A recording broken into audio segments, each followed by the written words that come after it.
Hey, what is up guys, and welcome back to Predatory Exotics.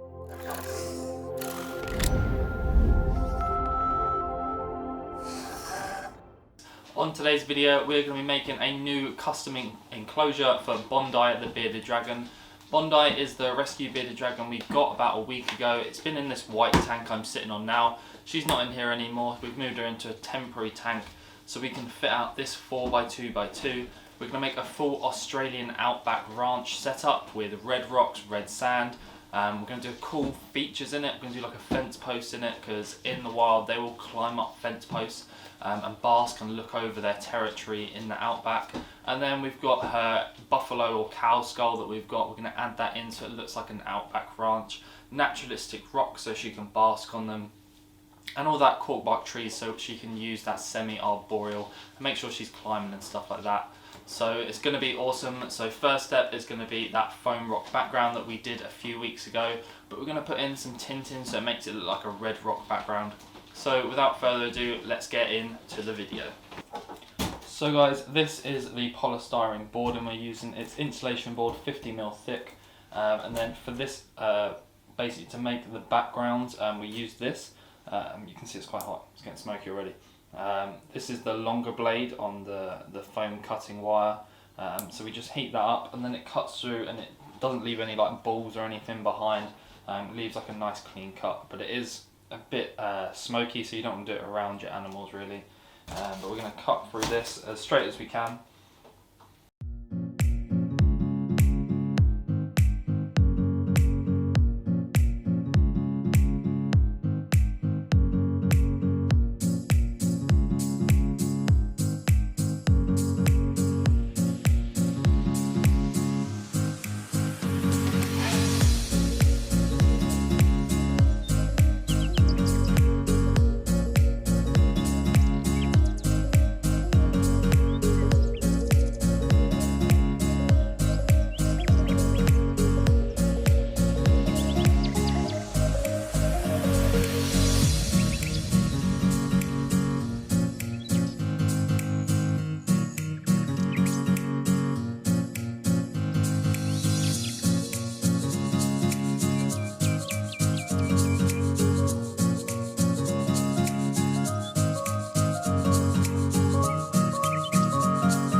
So now that we know that fits, we're going to draw on the background because we're actually going to keep the ventilation at the top. There's 2 vents down the bottom and 3 vents down the top. We're just going to block up the ones at the bottom, but the ones at the top we're going to free up because you can't really see it because they're so high at the top. But it means as the heat rises in the tank it will come out of the back of the tank. We were going to add some ventilation down the front as well, but now that we know there's so much at the top we're probably not going to.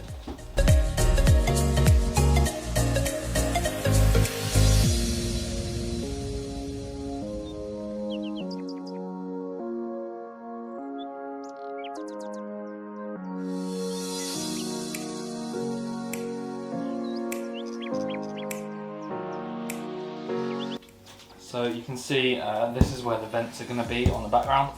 So I'm not going to try and make it perfect. We're just going to cut sort of around it like that, and then the rock shape can just follow it around. So if anyone is looking up into the tank, it won't look too bad, but for the most part you're looking down in the tank because it's going to be at floor level, this tank. So you're not really going to see it, so we'll cut them out and I'm sure it'll be perfectly fine.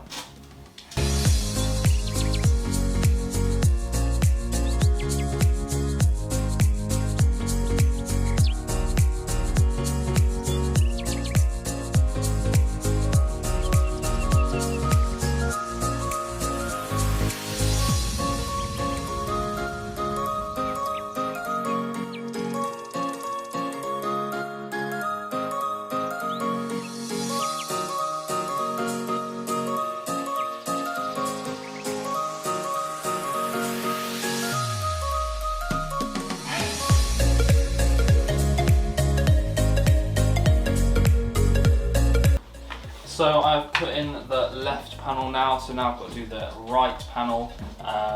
It's going quite well. I have realised that unlike when I did the glass tank, you can open the top and then cut it, but I can't bother to unscrew the whole tank again.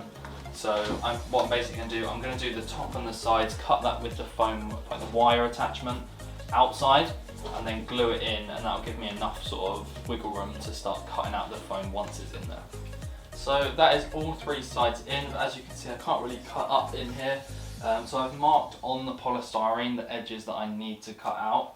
So I've just written cut on the sides, so that way I know I can cut this edge off, and the same with the top. And then I've drawn a line on the back, so I don't cut all the way along the back and then have a hole in the corner. So I've done that, so I'll take them out, do a little bit of shaping, then we'll stick it in and do the ledges and then do our final cuts.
So that is what it looks like with some of it cut out. You might be able to see the edges I've cut so they're slightly curved, a bit more rocky texture.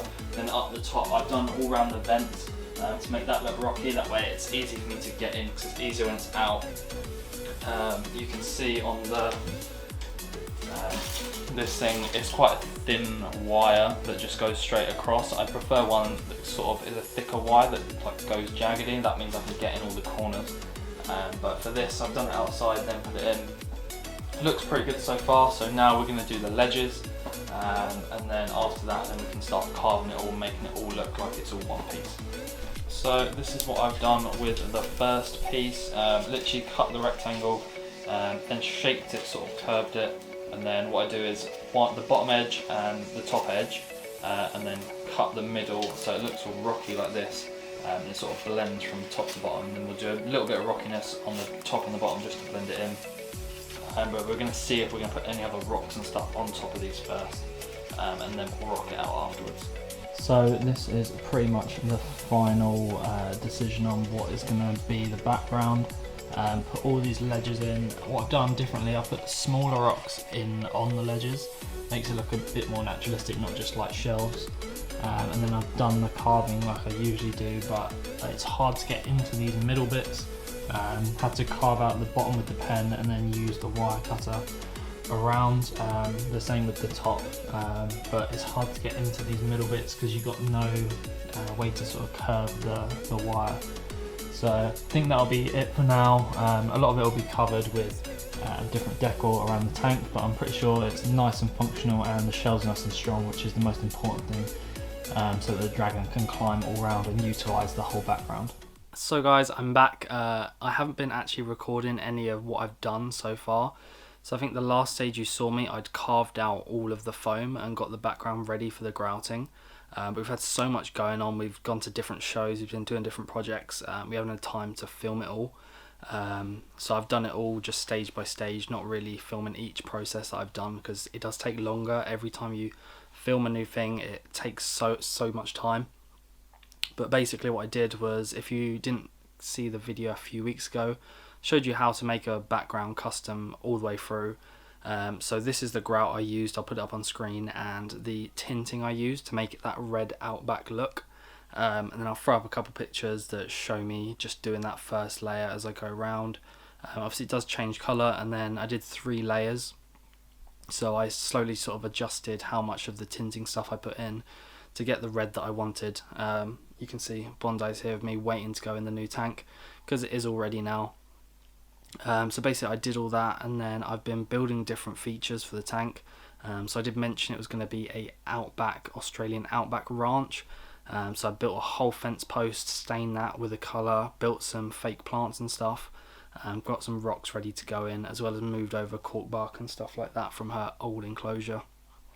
So without further ado, I'm going to flip the camera around and show you the new tank. I'm pretty impressed with it, and the theme is really what I wanted as well. So let's flip the camera around and show you the whole tank. So guys, this is the final setup for Bondi the Bearded Dragon. Hope you can obviously see what makes it the Outback Ranch vibe. We've got the red rock that goes the whole way around. You can see all the ledges. That means you can utilise all three sides of the enclosure, climb up, get closer to the basking spot, stuff like that, climb all the way around. And then the main feature of the tank is obviously this big wooden fence post that goes through the centre of the tank, and the sort of buffalo cow skull really ties the theme together, makes it look Outback Ranch. And I used like a deep red, deep mahogany wood stain on that. So that's just fence posts I cut up, two different sizes, thicker ones for the uprights, and then thinner ones for the horizontal bits, just to make it look a bit more naturalistic rather than all the same bits of wood. And then inside the tank I've just sort of made these fake plants, stuck in some polystyrene, and they're throughout the tank to give that sort of arid grass feel. They've even got like sort of a red tint to the grasses as well, which is super cool. And then we've got the cork bark that she loves to climb. That way she can get all the way up the top. And then rocks just under the basking spot, which will heat up nicely and retain that heat and radiate it out as well. What really was the thought process behind this was the fence posts. In the wild, or I want to say in the wild, but fences aren't natural, but in the wild they will climb up the fence posts and bask. So the UV goes along right above that fence post, so I'm hoping she can climb up and she'll bask on top of there, getting all that UV, and then heat. She can get UV and heat from that basking spot as well. But really like how the enclosure's turned out. I think it looks super naturalistic and a really cool themed enclosure. Thought about it a lot, sort of all the different aspects. Like she can go all the way under here, and it's nice and dark in that back corner, no matter what time of day it is. And there's bright light at the top, and she can climb all the way around. And then the vents are cut out and then stuck in at the back. You can see our wiring and then our temperature probe on the hotspot. So looks pretty awesome, and I think it's just about ready for her to go in. Looks really cool, so I'll stop talking and we'll get into putting the dragon in. So it's about time to put Bondi in. The heat is heating up gradually, but it will take quite a while for those rocks to absorb enough heat. So we're going to put her in. Obviously she's never been on loose substrate. Before she was on like lino, and then while we upgrade this tank she was on paper towel. So I haven't mentioned it yet, but this is the Outback Lucky Reptile desert bedding. It's got a picture of an Aki monitor because these are from Australia in Outback. But it's perfectly good for bearded dragons because we use it for Loki. We just don't use the red one, we use the normal one. So I don't know what she's going to make of it. We'll put her in. I think we'll put her on the cow skull.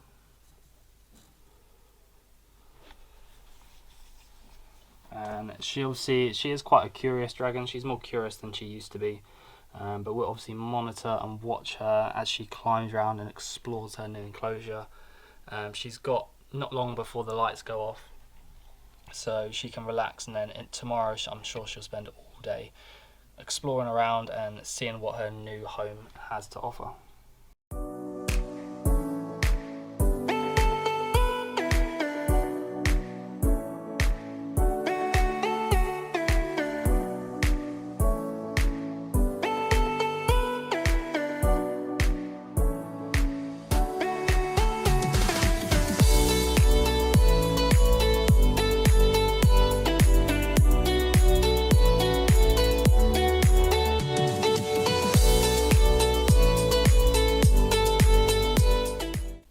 So guys, that is going to be the end of the video. You can see here it's a couple days later. I just wanted to let us settle in. The only issues I've had is we've dried out the substrate for a few days, but it is obviously a little bit more damp at the bottom of the substrate, so it's just a case of letting that dry out fully. But it is okay because the humidity will sort of spike at night, which will happen in the wild with bearded dragons. And then during the day, obviously the heat comes on super hot and it dries it out. So it won't become an issue, but I will keep an eye on it. We've been checking temps all across the enclosure. So she's got a nice basking spot that you can see she is currently using. And then that ledge just to the side of it gets hot as well because it's slightly higher up. So she can move around, and then she can go all the way into that back corner, and it goes all the way down to room temperature. So it's a really nice heat gradient. She seems to be utilising a lot of it. She hasn't climbed the fence and the back stuff yet. She's only been in there a couple days, but she loves climbing that cork. She's used to it. But I'll keep you updated, and for more updates, go over to Instagram. You can see all the different animals in our collection and watch all the different stuff and all the updates on them. But if you have enjoyed this video and if you like this setup, please leave a like down below, comment what's your favourite part of the setup, and don't forget to subscribe to the channel as well. Hope you have enjoyed the video, and I'll see you in the next one. Bye guys.